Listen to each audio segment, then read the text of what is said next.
Hey everyone, welcome back to Bachelor Happy Hour. I'm Joe, And I'm Serena. and we are here today with the Golden Bachelor himself, Mel Owens. Mel, welcome to the podcast. Thank you for having me. How you Thanks doing? for coming on. I'm doing great. Thank you. How do you feel? You finished filming, correct? Yes, we finished a couple weeks ago. How do you feel? Feel good. Feel very good. Okay, all right, good. I love to hear it. Let's start from the beginning. How did this come about? Like, how did you even get approached to do it? Oh, it was sort of fortuitous. One of my friends introduced me to some casting people, and then one thing led to another. And I was interviewed and then casted thereafter. Okay, nice. And going into it, had you ever watched the show? How familiar were you with the Bachelor franchise? I had, I think it started in 2002 or thereabouts. So I had watched it from that point going forward for about maybe 2, 3 years. Then I had my boys, and then I didn't have as much time to watch. But I was in and out of the Bachelor broadcast from time to time. So I knew about, how it worked and some of the people. But I didn't really follow it that closely because I had my kids. And I was, they were playing and doing other things. So I mean, I know about it, of course. And I was a fan. I've always been a fan, but not like a ardent fan like I was at the beginning. And then at the end, it's like football. Right? If it's on, you're going to watch it. But I wasn't someone who watched it all the time because I just was doing other things. But I liked it, and I understood the sort of the format. But I had not seen the Golden Bachelor other than the first opening scene, and then that's when they come out of limousines. And that's the only part I saw about the Golden Bachelor. I didn't know how it ended. I didn't know anything about it. I didn't know the people. But obviously I'm familiar with the Bachelor. Going back to that time when you first watched the show, do you remember how you felt watching it? Did you think it was fake? Did you think did you watch it thinking like, no way someone could actually fall in love on this show? No, I thought it was a very fascinating idea. Okay. I was probably 40 years old. Okay. Right around 40.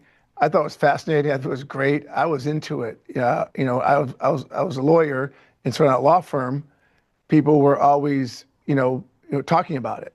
And this was the first few years, and it was intriguing. They had, great people on it. It was fascinating. How long did you play in the NFL?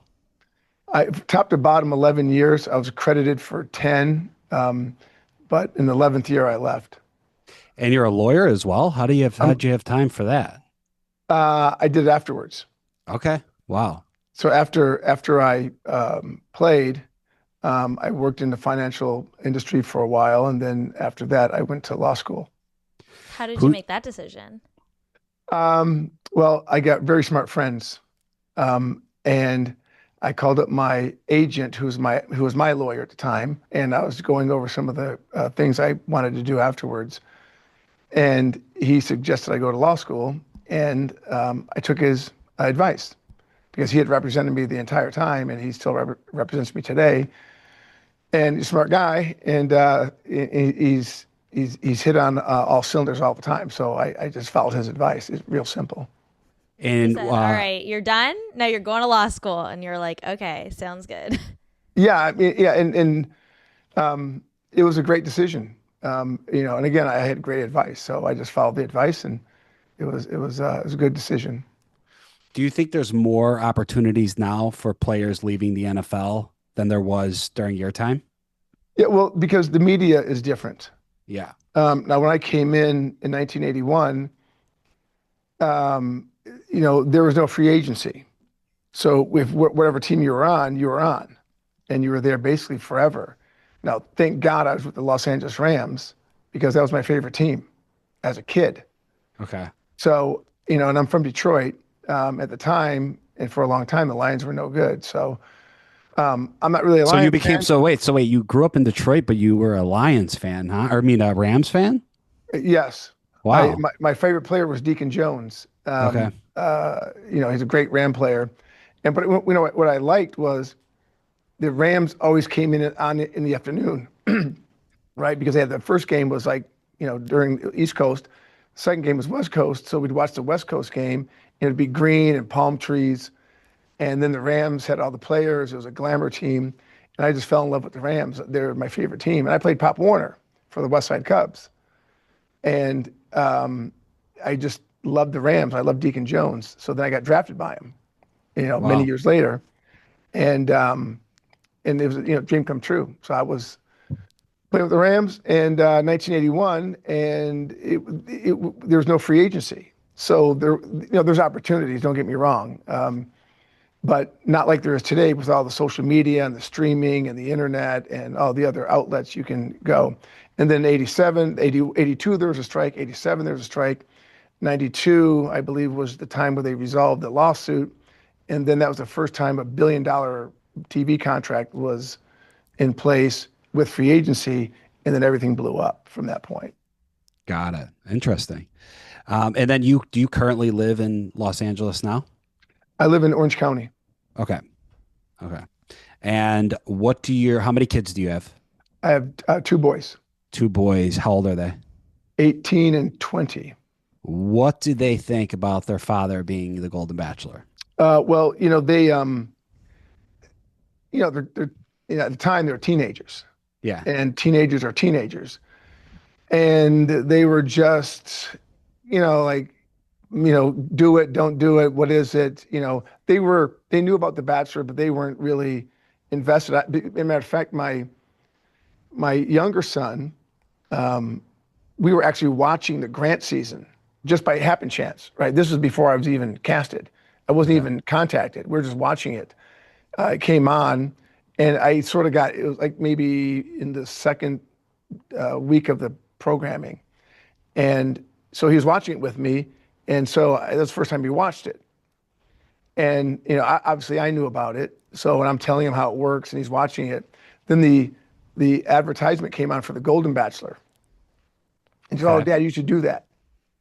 And I didn't give any thought, right? We're just watching it. And then I got hooked on the Grant season, so I recorded it, going forward. So like week 2 to week whenever, I just recorded the series. Then it came on again, and my son was there. He goes, "Oh, Dad, you're lucky, man." He goes, "It's on again. You're watching it." He didn't know I was recording it, right? Yeah. So he got hooked on it too. So then he's watching the women, and then he started, picking like, "Oh, they should keep hit her and let her go, and how come he's doing this?"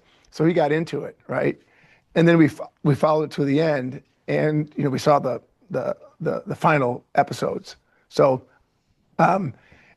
then the Golden Bachelor opportunity came. So he was more into it. The older one hadn't been exposed to it. So, but they got more and more into it as I started talking to him about it. So they finally came around. Well, and if there's ever a time to get into it, it's when your dad's The Bachelor. This is the perfect time. They were, once they realized that I had a chance, then they were in on it, right? But they're a little hesitant about getting filmed and all of that. So Yeah. they came around, after I explained to them, and then they're sort of slowly shown how the show works, and then they came around. And you're divorced, correct? Yes. Do you still talk to your ex-wife? Not really. Okay. Do you have any idea how she feels about you being the Golden Bachelor? Not really. Okay. All right. You're an ex-football player, so you obviously had all of your techniques for preparing for a game. How did you prepare to go film your season of The Bachelor? Well, no matter what you do in any business, you have to have focus, right? And you should study and know what it's about. Especially if something like the Bachelor, it's a long running show, so you should be able to look back on some of the, episodes and find out, what happened, because I hadn't seen it for a long time, other than the Grant season. And I hadn't seen really the Golden Bachelor. But, you don't really know about this, that they can tell you about it until you're in it. And then when you're in it, it's just completely different than what you thought it was. But, you have to have stamina, energy, focus. And those are all the things you have to do when you're in business, no matter what business you're in. So it wasn't I did anything new, but I just focused more, and I just, and I knew I was going to go away for 2 months, and got my mindset ready from that standpoint. Did you get any advice from anyone from the Bachelor franchise that had done it before, during, or after filming? Jesse Palmer.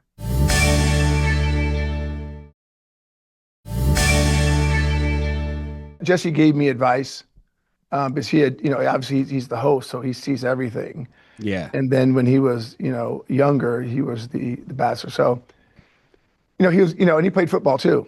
Played in the NFL, yeah. Yeah. So, and, obviously played college, and he played pro. So we have a lot of things in common. He actually is married to a Brazilian gal too. Mm-hmm. My wife was Brazilian. So there's a lot of similarities there. A lot in common. Wow. So I was all ears. Yeah, he's kind of the best person to give you advice. What did he What was tell it? you? Yeah, what was his advice? Just like I told you, stay focused, and know what's going on around you, and and he's in production too, right? So he knows all about the way it's produced, and he also does football. He broadcasts football games in the Food Network, so he has a lot of experience in front of it and behind it.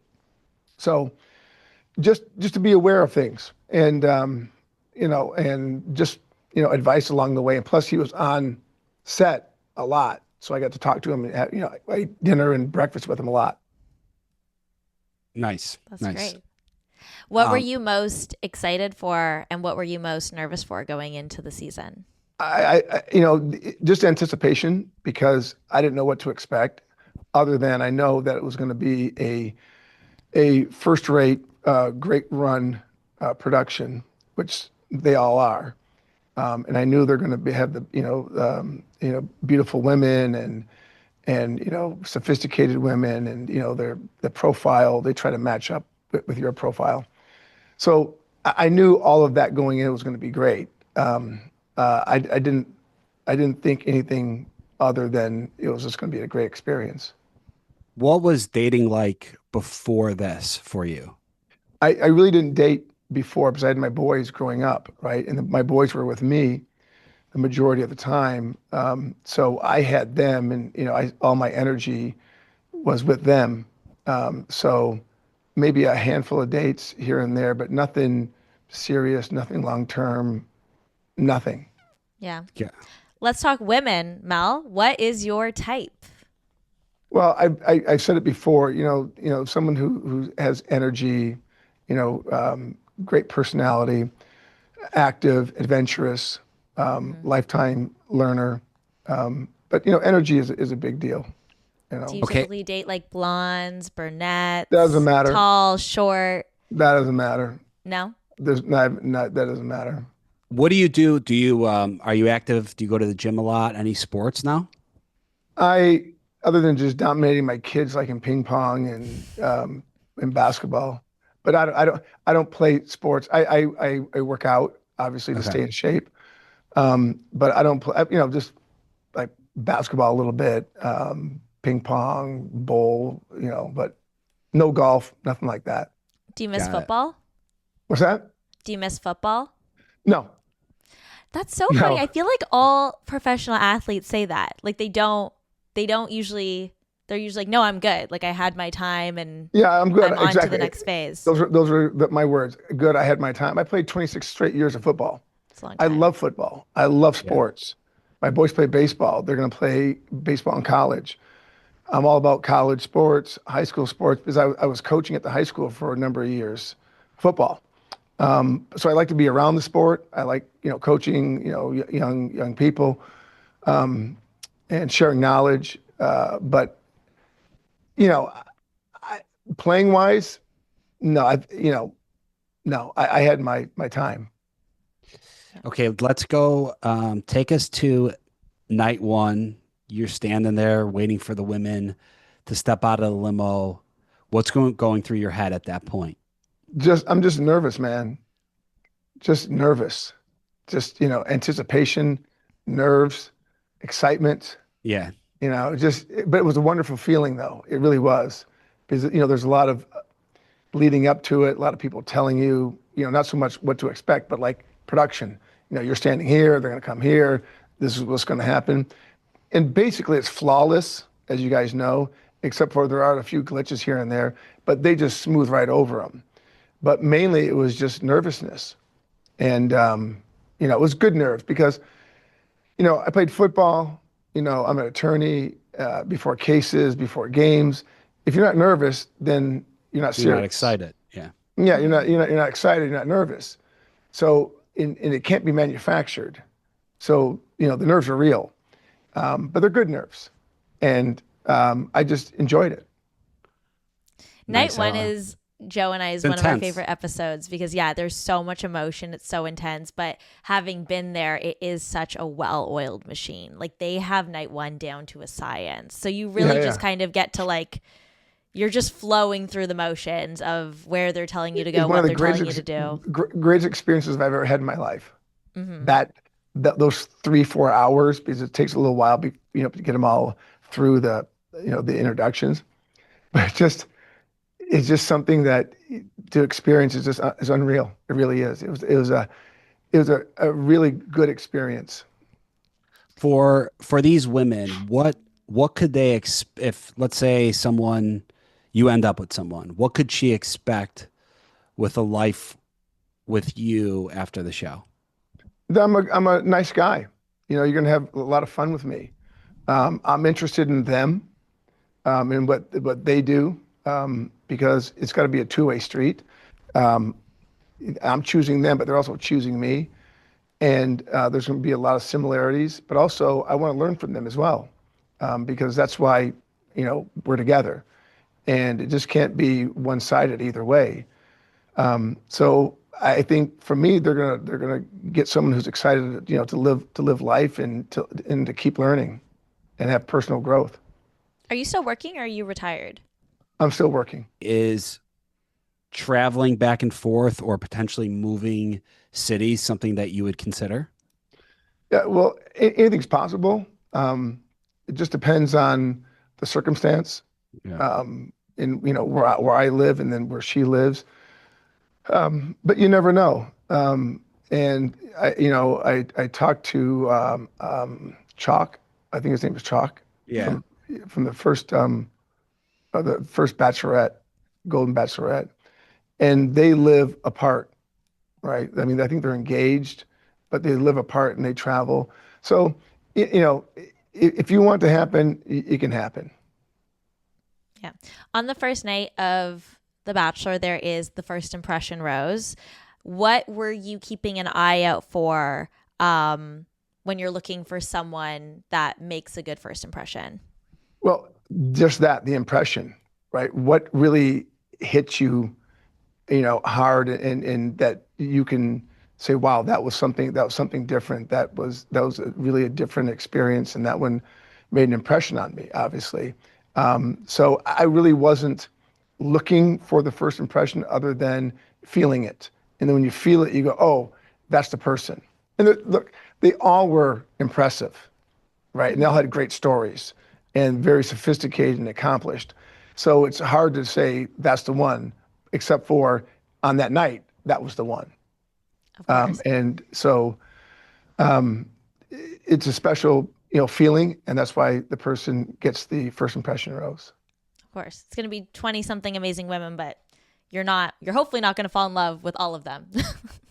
There's, Yeah, you probably could, but to what extent? Because they're all amazing, but there's different personalities, and Yeah. they come from different parts of the country, and they have different backgrounds, and you're looking for someone that matches with you, and sometimes it does, and sometimes maybe 8 out of 10 do, and things match, and then only 2 out of 3 over here, but and maybe the thing that you like the most, maybe their sense of humor that you're attracted to most. What ended up being an unexpected challenge for you as the lead?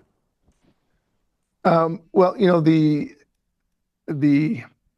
not the timing, but the scheduling, right? And I'm fine with all of it. But I was ready for whatever happened because I'm coachable. I've been, through a lot of things that are on time, scheduling. But you have to be amenable to changes and be able to pivot, when you have to. And it wasn't that big of a challenge, but it was something that, you had to get used to because things change. Weather changes, people change, schedules change, equipment. So, it was something that was a little bit out of the ordinary for my day to day as I was doing it, prior to this.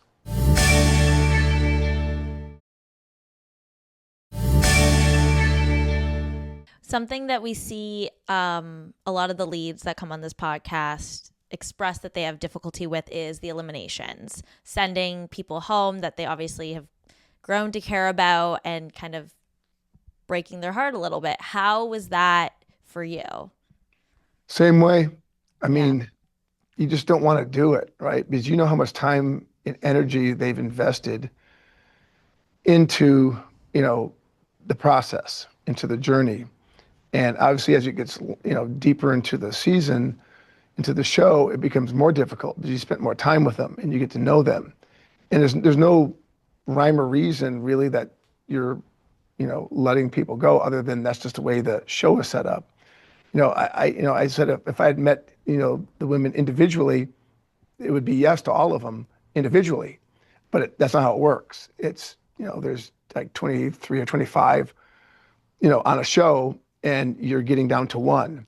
So the way the show works and the way the journey is that people are going to be let go. But it's painful nonetheless because you get to know these people and they don't deserve to let go other than that's the way the show works. And but it does hurt your heart letting them go. Yeah. Yeah, it's not easy breaking hearts. Do you remember when was the last time that you could remember that you started falling for a woman? Well, my wife, Okay. because I was, 25 years ago, whenever it was. Okay. And that was 25 years ago. So that was the time. And did you ever expect to feel those feelings again? No, because I thought I was going to be married forever. And, Yeah. 25 years is a long time. Yeah. And I'm not expecting anything different. So I'm not thinking like, oh, I'm falling in love. And then in my head, I'm thinking about falling in love again. No, because I'm married. Got it. Is that your goal going on as the Golden Bachelor? You want to find someone to spend the rest of your life with? Well, yeah, I was open to find someone who I could share my life with. And you don't know until you're on the show and you're meeting and speaking with and spending time with the women. But that's the ultimate goal. And you have to tune in to find out. Yeah. Did your boys give you any advice when you went on the show? I don't remember exactly, any strict advice they gave me, other than just have fun, right, and be yourself. Because I'm going to be myself no matter what. I'm not going to be someone that I'm not because I can't be. But they weren't giving me any advice other than just be myself. And they know me and they know that I'd be myself. Was there anything they're like, just please, don't do this? Like anything like that? No, because, the thing is, they hadn't watched the show. So they weren't real familiar with all the ins and outs and ups and downs of the show and what really happens because the older one, I don't think ever watched it. Not that I know of. He might have watched it on his phone. And the younger one just watched it, maybe 5 weeks with me or 4 weeks with me. And he was sort of like in and out too, watch it for a little bit and then he'd leave and then, oh, that girl's still there, or why'd you get rid of her, right? So they're not invested in the franchise.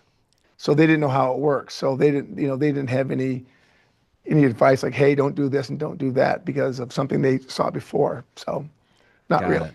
Did you at all during your time as the lead ever think what it would be like to be on the opposite end of that? Because like usually, you know, with Golden, it's been a little different where the leads, most of them besides Joan, well, the two Bachelor leads never experienced being on the show. Did you think about that at all? Is that something that crossed your Yeah, mind? I tried to put myself in their place when I was, talking to them and how hard it must have been for them and, to put themselves out there. And also remember, you're competing more or less with, other women, and you're also you're living with them also. So you have all those other sort of personality things going on inside the mansion. So I tried to put myself in their shoes, when I was talking to them and they were relating to me how difficult it was because they also were never in that situation either. But, I was on the other side and I go, I know how difficult it must be to be in their chair, going through these experiences, with other women as well. So to answer your question, yes, to an extent. Nice. Bachelor is known for their iconic dates. They do, the helicopters and the yachts and all the exciting travel. Was there anywhere that you were hoping to get to travel to, or any type of date that you were hoping to get to go on? Well, they had called me and asked me what things I, like to do and things of that sort. And I just told them. But they do such a great job. I didn't want to mess it up. All right.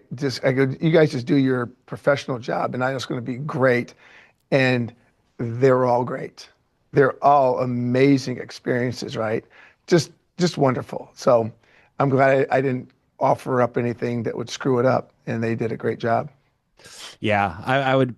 Yeah, that's what they're good at. Like that's it's amazing. that's their area. Amazing. They don't need a lead to come in and be like, because that's what I would do if I was the lead. I'd be like, oh, we're gonna change this whole fucking show around right now, and then they'd be like, all right. They'd be like, and now it's canceled. Yeah, yeah, exactly. It's over. And the thing is, I'm just smart enough to know don't mess the program up. Yeah. Right. Yeah. Because when I went to the University of Michigan, I was 17 years old and I got there, and then you have all these ideas and you go, no, it's been around for a long time. I go, I'm just going to follow the program. If I just follow the program, it's going to be great. So I was going to follow the program, and it was great. I like that. Last but not least, what advice would you give to any future Golden Bachelors? Just the advice that everybody gave me, because even the people who are in production, the producers and the people that were there, and Jesse, they can give you all the advice, and tell you how it's going to be, but you just don't know until you're in it. And when you're in it, I mean, it's fast and furious, and it's condensed. Like you're like for like 2 months, you're just like putting it together. Patience is what you need. Yeah. Right. And just patience. It's going to be good. Let it happen. Open mind, open heart. I agree. Are you doing anything fun for the premiere? It's right around the corner. Do you have any plans?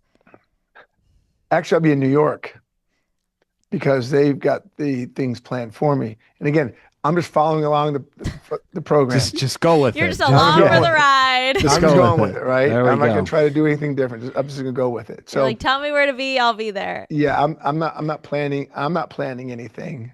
They're planning. Nice. Well, Mel, I am really looking forward to watching your season, and it's going to be good, man. Great meeting you for the first time. September 24th. Love that. September 24th. Tune in. We will. And to all our listeners, thank you guys so much for tuning in to Bachelor Happy Hour. Make sure you download and subscribe to the podcast. We have new and exclusive interviews every single week. Thanks for listening. Bye. Thanks, guys. Thank you. Thanks, Mel.